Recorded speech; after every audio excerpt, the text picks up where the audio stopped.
దుమ్ములోన పోట్ల గిత్త దూకినట్టు పొలేరమ్మ జాతరలో పోతరాజు ఊగినట్టు కిర్రు సెప్పులేసుకొని కర్ర సాము చేసినట్టు మర్రి చెట్టు నీడలోన కుర్ర గుంపు కూడినట్టు ఎర్ర జొన్న రొట్టెలోన మిరప తొక్కు కలిపినట్టు నా పాట చూడు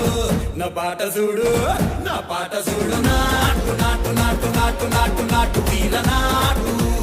నాటు నాటు నాటు నాటు నాటు నాటు ఊర నాటు